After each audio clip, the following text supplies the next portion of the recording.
Hey guys, Graphite here, and today I've got a brand new tutorial for you. Today we're going to be looking at how to use artistic media in Corel Draw X6. So let's get right into it. Here we've got our A4 page. And we're going to start by going over here to the left hand bar and holding down on the freehand tool. And as you can see, all these different options pop up. And here's artistic media. Alternatively, you could press I on your keyboard for the shortcut. And you can see this new bar appears up at the top. As you can see, we have the sprayer, calligraphy, pressure, and just the preset tool, but we'll start with the brush. So let's start with this here, which is the freehand smoothing, which is essentially the roughness or kind of jaggedness of your line. So if we draw our first line here, you can see that it's very smooth and wavy, whereas if we turn it down to 0, so if you see the second line here, you can see it's much more kind of jagged and less smooth and curvy as this line. Due to the smoothness. So if you want a much more natural looking line, you can turn it up to 100, which is what I usually do. So now if we look at the second setting, which is the stroke width, which as you can probably guess is the thickness of your lines. So if we select this here and increase it by dragging it up, we can make it really thick or incredibly thin. Sometimes you want a thick line and don't necessarily want a thin line, so that's a quite useful tool there. And over here you can see we've got our drop down menu, which contains all of these different types of tools you can use within the brush tool. So if we go to artistic, you can see that using this drop down menu, it'll give you all of these different tools here. We've got loads and loads and loads of them, lots and lots of different types. I mean, you can draw with all of them, and let's increase the size of our brush for this. You can see that it gives you some of these amazing shapes. And we've got artistic, calligraphy, all of these here. And we've got objects, just a little selection of rocks, and scroll. These give you very kind of jagged edged lines. And if we go down to sensual, you can see these are very kind of smooth now and kind of curvy and wavy. They're quite useful. And splatter, which is sort of very kind of creative and artsy and just kind of fun to mess around with. And we've got symbol. These are kind of just completely random kind of footprints and swirls and things. And texture. These are quite good if you're kind of trying to draw, I don't know, animals or something. These are quite helpful. And custom, which I will talk to you about in another tutorial. So now if we go back over here, you can see the next one across is sprayer. And this will give you a whole new bar as well. Let's delete these.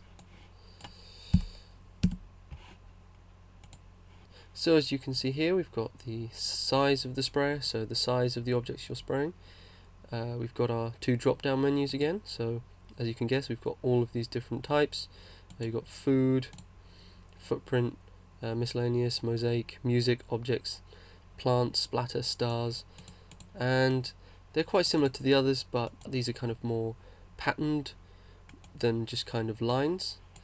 So you can see here, if we do that, you can see they're kind of spread out. And so using the sizing over here, we can increase them and decrease them. So we can either use that, or we can type in a number like so. Let's put them back. So here we've got order, so we can order them randomly or sequentially or by direction, but I would suggest using these two. Now over here we have the image kind of dabbing, so how many kind of strokes you want on top of each other. So if we keep going up, you can see it's adding layers on top of each other to create kind of a pile up of this mosaic style spray.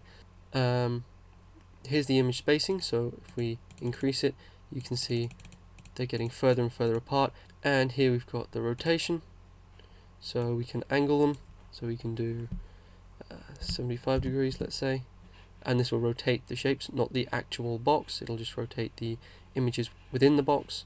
And here we've got the offset, so we can change kind of how high or low they are compared to each other. So if we put in 10, you can see that they're very kind of spaced out as opposed to before when they were in a line. And this is just using one mosaic tool and one pattern, so the amount of things you can do are quite endless. So now if we go across to the calligraphy tool, let's delete this. It's a much simpler bar up here. You've got your classic freehand smoothing, the stroke width, So if we bring this down and draw something, you can see it acts like a fountain pen. Then if you go up here and see calligraphic angle, you can change this to sort of change the rotation of the pen in your hand as if you were drawing with it in real life. So you can see when you change the angle, the sort of rotation of the pen changes with it. So let's delete these. And here we've got the pressure tool. Now this is used with a pad, sort of a drawing pad, which has different types of pressure on it. Again, you've got your smoothing and your size. But if you draw normally with a mouse, it'll just look like this, just a thick black line. But if you're using a pad which has different kind of sensitivities, depending on how much pressure you put on it, it will make the lines thinner or thicker or lighter or darker, depending. So that's quite useful.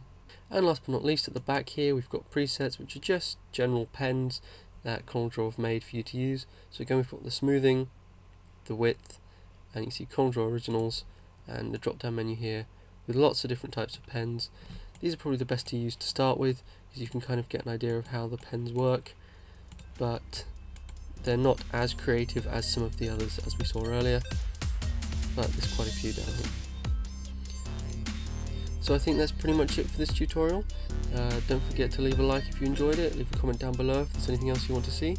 Thank you very much for watching, and see ya!